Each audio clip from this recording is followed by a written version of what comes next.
Vojtjet e një shqiptari. Kam 10 minuta kohë, sepse sot gjendem në Milano dhe këtu bën shumë ftohtë sot, por doja që të tregoja, mos t'i harxoja kot këto 10 minuta, të tregoja historinë e një shoku ton, që gjendet këtu mes nesh. Një histori kaq e hidhur, saqë unë nuk ja uroj as armiqve një histori të tillë.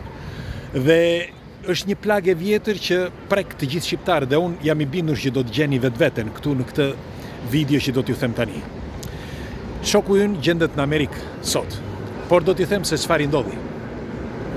Në fund do t'ju tregoj vendin këtu ku gjendem, por ta mbarojmë këtë se po ikën dielli dhe shpresoj që të kem kohë. Atëre, ky zotëria ka lindur në një fshat. Nuk mund të themi dot fshatin ku ka lindur, por mund të themi që nga fshati ai shkoi në qytet.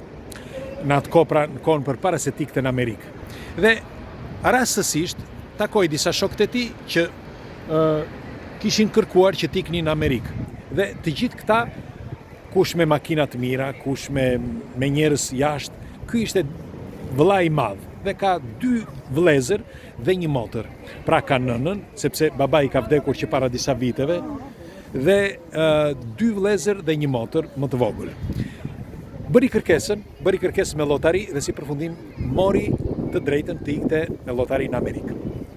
Shkoi në Amerikë, çdo gjë shkoi mirë fillimisht, donse ai filloi që të punonte në ndërtim, sepse ndërtimi i jepte mundësi që ai të punonte. Filloi që të punonte dhe me kalimin e kohës vuri disa para. Në momenti që filloi që të kishte disa para, ai mendoi që të bënte një shtëpi në Shqipëri. Dhe i tha nënës së tij, "Shko, ç'do bëjmë?" tha. "Unë do dërgoj disa para, tha ti, fillo tha dhe bëj një gjë." Vieni qua.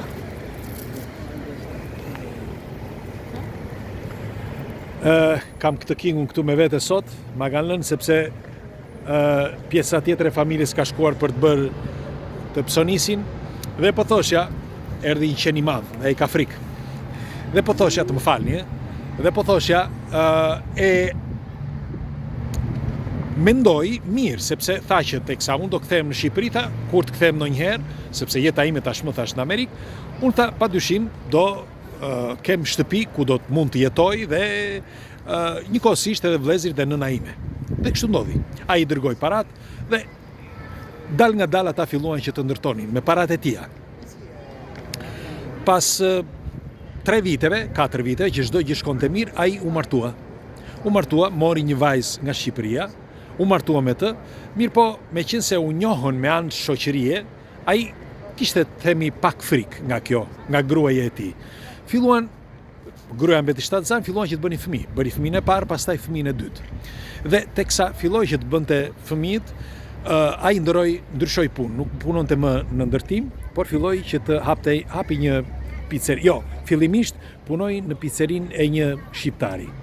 Pasi punoi për një farë kohë, mos gaboj një 2 vjet tek pizzeria, tek 1 vit e gjysmë tek ky shqiptari, mendoi që të hapte vetë një pizzeri që mos punonte gjithmonë tek ky, sepse shikonte që ishte vështirë dhe edhe ai e bënte sepse meqense kushtonte pak, po për më tepër nuk kishte rritje profesionale. Dhe çfarë bëri? Hapi një pizzeri vetë. Nga momenti që filloi të hapte pizzerin, çdo gjë shkoi mirë fillimisht. Pastaj filloi që të binte puna.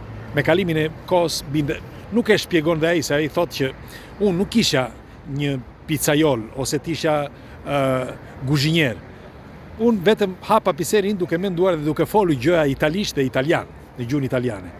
Dhe kaloi një farë kohë, si përfundim ky mendoi që të bënte diçka, pra që të bënte një rinovim të lokalit apo të bënte diçka që të mund të jepte mundësi që të bënte para. Dhe gjithmonë para që ja jepte familjes për të ndërtuar ende, që se kishin mbaruar ende ata, shtëpinë në qytet, në Shqipëri. Kaloi një kohë dhe një ditë një shqiptar që ky e njihte, shkoi atje dhe i tha, bëjmë një gjë, i tha ky shqiptari që shkoi tek lokali i tij. Meqense lokali yt aty ke ndërmend që ta mbyllësh, tha, mos e mbyll. Unë do të ndihmoj, tha, me njerëz të tjerë, tha, bëjmë ndonjë gjë tjetër, tha, unë kam, tha, ca klient që mund t'u jap ndonjë gjë, tha, këtu, tha. I them, tha, që të shpërndajmë ndonjë gjë. Dhe shoku i tij filloi që të shpërndante nga ato pislëqet. Dhe bënte pislëqe aty. Kaloi disa muaj dhe ato kursimet ishin të mëdha, parat ishin të mëdha. Dhe ai tha, unë do të lë një pjesë ty, i tha ky shqiptari, do të lë një pjesë ty, tha, parash, nga puna që do bëj edhe këtu te këty, tha se ai e bënte edhe jashtë, por edhe aty. Aty e bënte në darkë, kur vinin këta Amerikanët huaj.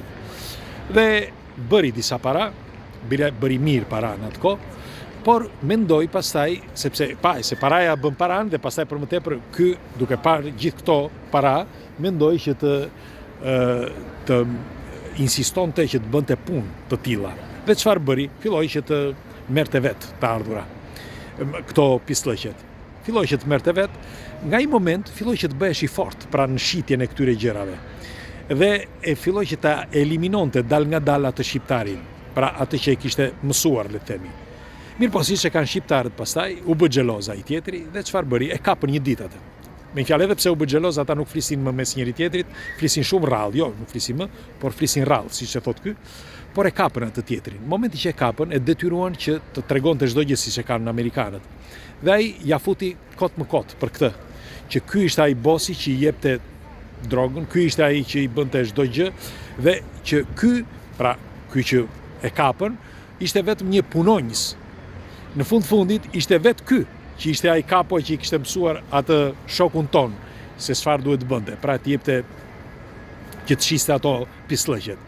Dhe si përfundim e kapën atë dhe futën brenda. Ai ndërkohë kishte dërguar disa para sepse bëri para me këtë gjë, por edhe me atë restoranti që kishte, po thuaj të gjitha parat ai i çoi në bankë në Shqipëri. Po thuaj të gjitha, vetëm pak mbante aty, sepse kishte hallë se mos gruaja mos ja vite gruaja, ose mos ja mirte gruaja, ose mos njifte ndonjë gruaj dhe pastaj ta linte në mes të rrugës. Pra edhe pse kishte fëmijë me të. Si përfundim, ai atë e futën brenda, kur e futën brenda, filloi gjyqi. Nga momenti që filloi gjyqi, erdhi një moment që ai duhet të bënte atë të bënte paktin me këta gjyqtarët, të pagonte një shumë që mos rrinte gjithë atë kohë në burg, që ishte mos gaboj 13 vjet. 13 vjet brenda për një budallëk, që në fundit nuk ishte ai. Po kur merresh me pislëqe, ç'të bësh. Si përfundim, ky tani për ta ulur, se i thanë që mund të bësh një vit e gjysmë, se s'duron dhe do të më, i thanë do të pagonte një shumë, nuk di sa dollar sepse nuk ma tha, por ai donte që ti merrte në Shqipëri ato para që kishte dhe mori nënën e tij në telefon nga brenda aty ku ishte. E i tha nënës kam një problem, edhe i tha ja tregoj se çfarë problemi dhe tha duhet tha që për ato parata që kam në bankë, se ai kishte vënë parat në bankë në emër të tij dhe të nënës. Nëna ja i kishte dhënë vëllezërve të tij, pra fëmijëve më të vegjël dhe jo motrës, po fëmijë sepse si në Shqipëri siç e kanë në disa vende, meshkujt janë ata kingat, që s'bëjnë asgjë, ata që rrinë në Shqipëri.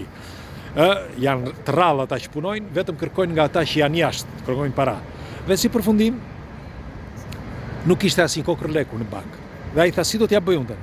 Si do t'ja bëj? Shit shpinë, i tha nënës ai. Shit shpinë të dal unë. Si t'ja bëj unë? Unë duhet dalt. Unë nuk kam dhënë parat juve. Po si të shesim në shpinë, tha, ne atë në fshat nuk e kemi më, tha. Shtëpinë atje, sepse ajo tha është rënuar ajo për ta vënë në punë nga e para që ta rregulloni, tha, ajo tha do kohë. Dhe si përfundim i tha shiteni shpinë, tha që të mundë, tha ky tha shiteni shpinë që të mund të kem disa para. Dhe si përfundim u mundua që të shiste shtëpinë nëna. Mirë po kuptoj që ajo çfarë kishte bërë nëna me vëllezërit e mësonin. Të shesim shtëpinë që gjysmat e parave të shitjes, t'ja japim atij dhe gjysmat i mbajmë ne. Mirë po nuk dilnin parat. Dhe si përfundim nuk e shitën shtëpinë. Dhe ky mbeti keq, mbeti në mes të 4 rrugëve, sepse shtëpinë ata nuk e shitën. Ky para nuk ishte më, që si mund të este ky përpara, s'kishte mënyrë të este përpara, që të mund ta mbyllte gjyqin, dhe si përfundim bëri 10 vjet e gjysmë burg. Rreth 11 vjet burg me gjithë ditët që mbeti atje derisa e nxorën në gjyq. 11 vjet burg. Dhe nuk ka pak që ka dalë. Dhe ajo që fjalët që më ka thënë, më kanë therrur, sa që nuk e keni iden. Çfarë bëra unë të keqe Monadir Mura, tha, që mua tha më lanë në mes të 4 rrugëve që unë tha i bëra ato para, i bëra si bëra, ishin parat e mia. Ku në Shqipëri tha, nuk e kuptojnë këtë rëndësinë tha e këtyre e punës së njeriu tha. Dhe më vjen keq për një gjë tha, është nëna ime, si të t'ja bëj unë tha, unë nuk di si cilën. Është nëna ime tha, ata janë vëllezërit e mi tha. por nuk janë as pak responsabil, nuk kanë pikën e responsabilitetit të shkojnë të punojnë apo në qoftë edhe sikur mos të punojnë, por duke menduar që ato para që unë bëra janë të mia, nuk janë tuajat. Dhe ai bëri burgun që të gjithë, nga fillimi deri në fund, dhe askush nuk e ndihmoi. Dhe e filloi jetën nga e para. E dini se kush e ndihmoi? Gruaja e tij. Ti tha nuk ishe besim tek unë, po s'ka gjë. Ne kemi fëmijë bashkë, ti duhet më kishe thënë se ai më vonë ja tha. Dhe si përfundim me gruan, ai është bërë tani që nuk do që ta lë as një sekond, sepse ajo grua e mbajti për 11 vjet, shkonte çdo javë tek burgu. Çdo javë shkonte. Dhe si përfundim, ato sa vuajtje për të mbajtur ata fëmijë për gjithë ato vite, se s'kishte mënyrë, si mund të jetonte. Ai si do të ndihmonte fëmijët dhe familjen. Kështu që vetëm ajo grua e mbajti dhe sot më thotë që e kam filluar jetën nga e para, por jam i gëzuar për një gjë. Kam çdo gjë, kam familjen, kam gjithçka. Dhe më vjen keq për nënën time dhe për vëllezërit që kanë qenë ashtu dhe vazhdojnë që të jenë në të njëjtin pozicion, në të njëjtin formë. Dhe duke u ankuar gjithmonë që jo, po këtu s'ka asgjë, vetëm andej nga Amerika ka dhe nga kudo që ka, kudo që jemi ne, kudo që kemi shkuar, është vetëm punë. Nëse ti nuk punon, nuk t'jep askush asgjë. Kështu që unë thot nuk di çfarë të bëj. Me një fjalë, u flas thot, por e kam neveri që ti flas thot edhe në nësime. Po vajti thot që tani është 90 sa vjeçe dhe unë thot më vjen zor thot sepse jam i detyruar thot nga një ranë. Por se dikush thot mund të mendoj që po mirë nëna të gjithë njësoj ka. Po ç'lidhje ka kjo? Ata dy vëllezër pse nuk punojnë?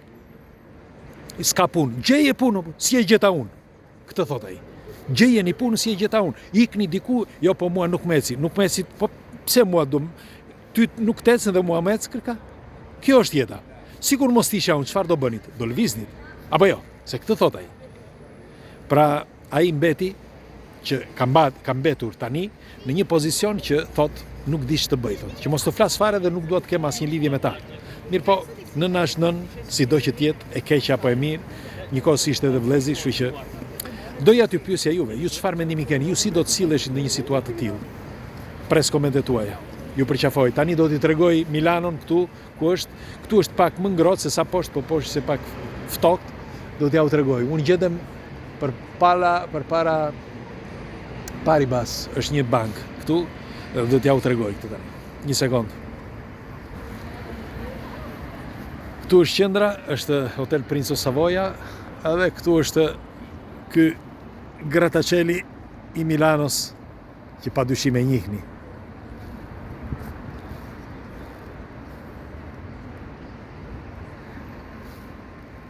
Sa prej jush kanë qenë në Milano? Kush nga ju ka qenë në Milano dhe nëse keni qenë këtu? Tani, si që thash, gjysma e familjes ka ikur për të bërë në një pazar.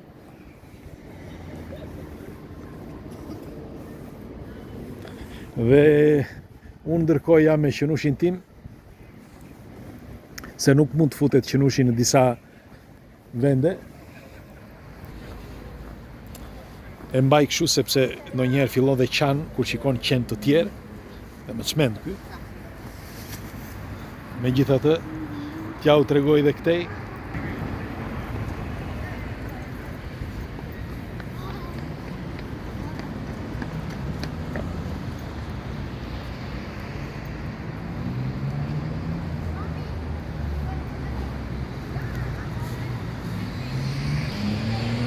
Kush nga ju që gjendet në këtë faqe jeton në Milano? Mund të më thoni? Në qoftë se bëni një koment, nëse jeni këtu sot, nesër, pas nesër, bas e takohemi. Ju përqafoj të gjithëve, kudo që i gjendeni, vetëm suksese. Dhe pres komentet tuaja për sa i përket argument në fjalë të shokut ton. Kalofshi bukur.